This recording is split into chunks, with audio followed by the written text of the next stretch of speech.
Il a à peine 22 ans et il joue au basket aux États-Unis depuis 3 saisons dans le championnat universitaire. Il s'appelle Jonathan Wenyen. Il a été formé au club de l'Entente Le Chesnay Versailles jusqu'en 2007. Anthony Reich l'a rencontré.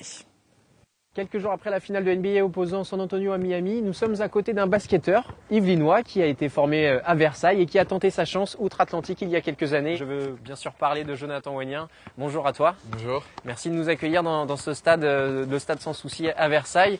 Comme je le disais, tu as tenté ta chance aux États-Unis il y a 3 ans. Explique-moi un petit peu ce choix en fait d'être parti là-bas. En fait, j'ai toujours voulu partir car là-bas, le basket et les études sont reliés en fait. Quand on joue là-bas, on joue dans une école, pas un club. Donc il y a forcément les classes, le niveau scolaire doit suivre. Donc c'est toujours été un rêve. Et le basket, c'est les États-Unis, donc j'ai toujours voulu partir là-bas. C'est le rêve pour tout basketteur qui se respecte de jouer un jour peut-être en NBA. Bon, pour l'instant, tu es en NCAA, le format universitaire. Oui, ben, c'est là-bas qu'il y a les meilleurs joueurs de toute façon, donc c'est là-bas que je voulais aller. Tu as été formé, je le disais, à Versailles. Tu as fait tes gammes à l'Entente Le Chesnay Versailles. Tu en gardes un bon souvenir du club yvelinois? Oui, un très bon souvenir. J'ai joué là-bas de Poussin. J'ai fait ma deuxième année Poussin jusqu'en cadet. Et c'était vraiment des bons souvenirs. On travaillait beaucoup de gammes, des choses qu'on ne voit pas forcément aux États-Unis, mais qui sont vraiment essentielles pour un basketteur. On viendra justement après sur cette différence entre le système européen et américain. Mais je voulais d'abord savoir un petit peu ton parcours. Comment tu es arrivé outre-Atlantique, entre le Chesnay et Versailles et les États-Unis? Que s'est-il passé? Alors j'ai fait un camp à Dijon et j'ai été recruté pour aller jouer à Besançon, qui était à l'époque en Pro B. Ils avaient un centre de formation, donc je suis allé. J'étais ensuite dans l'effectif cadet championnat de France. Je me suis entraîné avec les professionnels. L'année d'après, Besançon est monté en Pro A. Donc j'ai joué en Espoir Pro A et l'année suivante, j'ai eu la chance de partir dans une école. J'ai envoyé des vidéos et ils m'ont accepté. Cette ascension, elle est assez impressionnante. Hein. Tu as vite progressé depuis ton départ de Versailles. Tu as presque 22 ans aujourd'hui. Tu as quelques années en NCAA. Comment tu as trouvé le système américain là-bas? J'ai toujours... Même en France, je travaillais beaucoup, c'est-à-dire que je m'entraînais beaucoup, même tout seul. Et là-bas, c'est surtout basé sur le travail, donc ça me plaît forcément.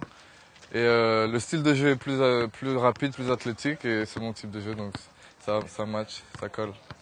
Tu parlais de l'importance école, basket. Qu'est-ce que tu fais à côté du basket aux États-Unis? Je suis en train de passer mon master d'informatique et mon minor business. Donc on a des cours tous les jours et les entraînements le soir. À côté de ces études, il y a évidemment ce championnat universitaire.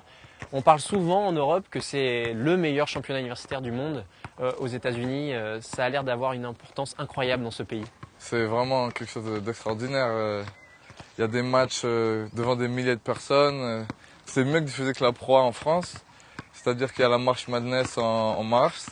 Et là, tous les États-Unis deviennent fous pendant un mois. Ils regardent que le basket pendant un mois. C'est vraiment quelque chose qu'il n'y a pas en Europe.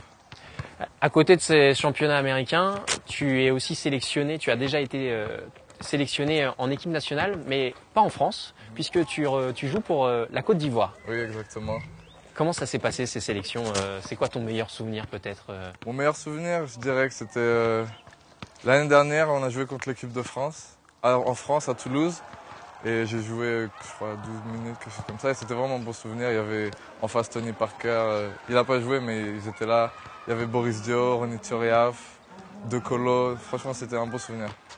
Cette année, tu as été nominé dans un concours assez particulier aux États-Unis. C'est le concours du plus beau dunk. Qu'est-ce que tu as fait dans ce concours? Quel est ton résultat? J'ai fini dans les 4 derniers. J'ai perdu en demi-finale contre le vainqueur, qui était à Syracuse. Les gens ont juste voté pour moi et c'était vraiment sympa. Surtout en France, et j'ai eu beaucoup de soutien. C'était vraiment cool. Est-ce que ce championnat NCAA, tu penses que ça peut être un tremplin pour la suite de ta carrière? Ça peut aider, oui, c'est sûr. Je suis en deuxième division, c'est pas la première. Mais bien sûr que ça peut aider. Il y a des joueurs qui ont joué avec moi qui jouent maintenant en professionnel. Donc c'est sûr que ça peut être quelque chose d'intéressant pour le futur. Ton futur, tu l'envisages comment? En NBA? Est-ce que c'est encore jouable ou plus un retour en Europe, par exemple? Un retour en Europe, je pense que ce serait bien. Je pense pas à la NBA du tout. La NBA, pour moi, c'est un rêve. J'y pense pas. Je pense plutôt à jouer en Europe ou ailleurs dans le monde, dans un championnat professionnel. Comment tu l'as vécu cette finale entre San Antonio et Miami? C'était une finale très très intense, match 7. En finale, on ne peut pas rêver mieux. Les deux équipes ont joué jusqu'à la dernière minute. C'était pour un basketteur, tout basketteur, franchement, c'était les meilleures finales que j'ai jamais vues, moi, personnellement. Sur ces deux équipes finalistes, tu as des modèles, j'imagine, non?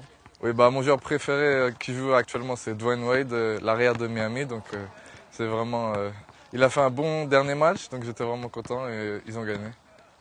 Très bien, merci beaucoup Jonathan de nous avoir accueillis ici à Versailles et on te souhaite tout le meilleur pour la suite de ta carrière. Merci beaucoup de m'avoir accordé cette interview.